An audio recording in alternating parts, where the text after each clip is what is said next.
Hello lovers of indie games, today we'll be talking about a new upcoming title, Metroplex Zero, a cyberpunk team-based card battler that has you completing different adventures set within the city of Metroplex. The lovely people over at Enigma Dragons were kind enough to provide me with a key to try this game before it is released. The game will be coming out later in the month on the 31st of March. Now, as always, let's jump straight into the review, as we'll be talking about the story, gameplay, graphics, and what I thought about the game. These will be segmented below, so you can jump along to check them out. Let me know if you're a fan of card battlers, and what is your favourite in the comments. Enjoy! Metroplex Zero starts with us playing as an unnamed character trying to break into the city of Metroplex. And you very quickly catch on to the differences between the two sides at play here. The side we are on, which is the resistance trying to end the tyranny within the city, and the other side, which are trying to hold the power, the CEOs and the bigwigs in the city, who really are just wanting people to do what they say and get away with it all.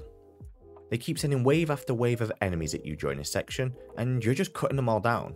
It's at this point that it cuts back to a CEO of a crime fighting network who is showing you kill all these people for views and for more money. You really see the difference between the two sides now, that one of them is just out for profit while the other one that we're part of is trying to liberate and make things a better place.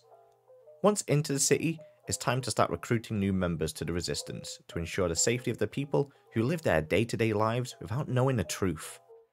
The game is then split into different arcs of stories, each with its own main character and supporting characters that you can pick up along the way.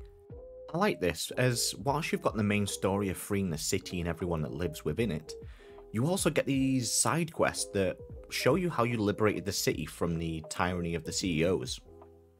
The story of the arc is then explained through checkpoints on the journey map that you click into to find out more of what's going on. Now, it is very text heavy at times, so I did find myself just skimming through it after a while. I just wanted to get a quick synopsis and then get straight back into the action. Sometimes too much text can just defer you from ever wanting to know what's going on with the story. Let's talk gameplay now, and we'll start with the card battling part of Metroplex Zero, as that's the main selling point of the game really, and for an indie developer, I'd say it's a fantastic first effort into the genre. The cards play had no issues and everything just clicked. Great job on that front. You have a bunch of different cards that all do different things. Some might shield you, others might do area of effect damage, or you might have some that poison an enemy.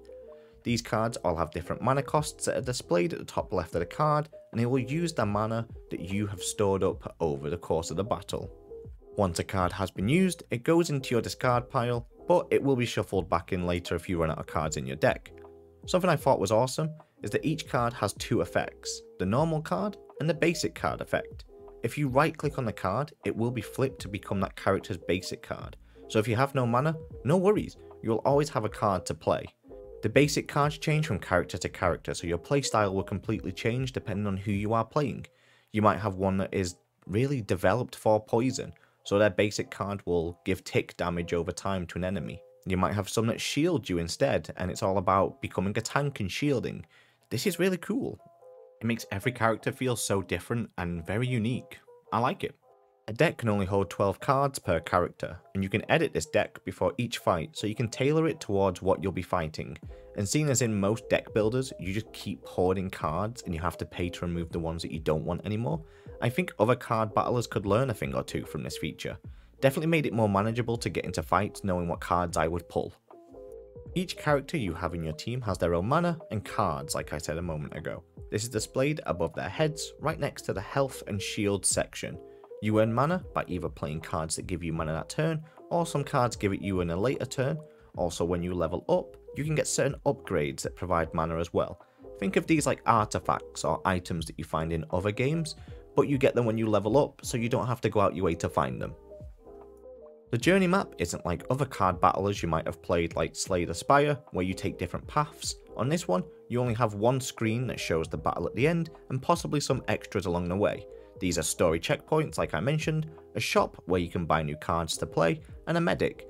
The medic allows you to heal a member of your team using a first aid kit. You get these by beating a battle, or you can use them to upgrade your character instead, like give them more armor or resistant to magic damage.